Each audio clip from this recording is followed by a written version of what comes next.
Se você chegou aqui, mano, é porque você quer saber sobre bacia amazônica. Eu sou o professor Cisley Herculano e vou te falar um pouquinho sobre essa importante bacia hidrográfica do Brasil. Mas antes de falar sobre a bacia amazônica, é importante que você lembre o conceito. O que é uma bacia hidrográfica? Bacia hidrográfica vai ser um conjunto de terras que são percorridas por um rio principal e os seus afluentes. Ou seja, é uma enorme área de captação hídrica. Em toda essa grande área, nós vamos ter um relevo propício e vários rios que vão acabar se interconectando. Um se destaca, nós vamos chamá-lo de rio principal. E vários outros rios vão se conectar a ele, que nós vamos dar o nome de afluentes. Dentro de uma mesma bacia hidrográfica, é possível você perceber características diversas de rios. Por exemplo, existem rios que podem ser perenes, que nunca secam, e rios que podem ser temporários ou intermitentes, que periodicamente tendem a secar. Existem rios que podem ser de planície, favorável para navegação, e rios que podem ser de planalto, favorável para geração de energia elétrica. Também, para terminar nosso exemplo, nós podemos ver que temos rios que são abastecidos pela água da chuva, enquanto outros podem ser abastecidos pelo degelo da neve. Agora que você pegou a ideia central do que é uma bacia hidrográfica, vamos falar um pouquinho sobre a bacia amazônica.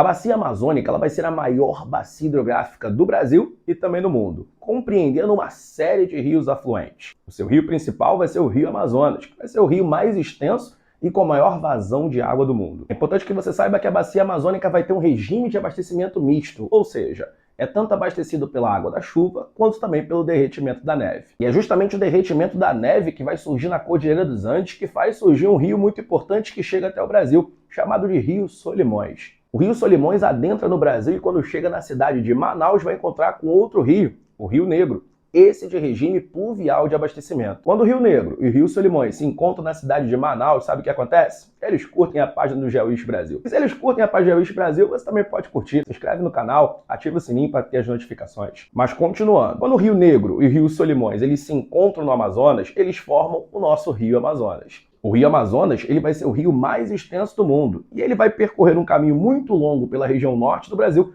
até desaguar na Ilha de Marajó, no estado do Pará. Vale ressaltar que o Rio Amazonas é um rio de planície, ou seja, ele vai ter um elevado potencial para navegação aonde funciona a hidrovia do Amazonas. Mas é importante que você saiba também que na bacia amazônica eu tenho afluentes que correm por planaltos e depressões, ou seja, possuem grandes desníveis. E é por conta disso que a bacia amazônica no Brasil ela vai ser aquela que tem o maior potencial hidrelétrico do país. Isso significa que de todas as bacias hidrográficas que o Brasil ele dispõe, a bacia amazônica seria aquela que mais poderia gerar energia elétrica. Entretanto, esse potencial vai ser pouco aproveitado pelo Brasil. Esse potencial hidrelétrico ele se manifesta a partir dos rios afluentes da margem direita, como os rios Madeira, Tapajós e o Rio Xingu. Algumas hidrelétricas são muito relevantes na bacia amazônica, como é o exemplo da hidrelétrica de Belo Monte. Mas é aí que você me pergunta: professor, por que o Brasil não utiliza tanto esse potencial hidrelétrico? A gente pode partir da ideia de que a região onde se localiza a bacia amazônica, ou seja, grande parte da região norte, como você está observando aqui no mapa do lado,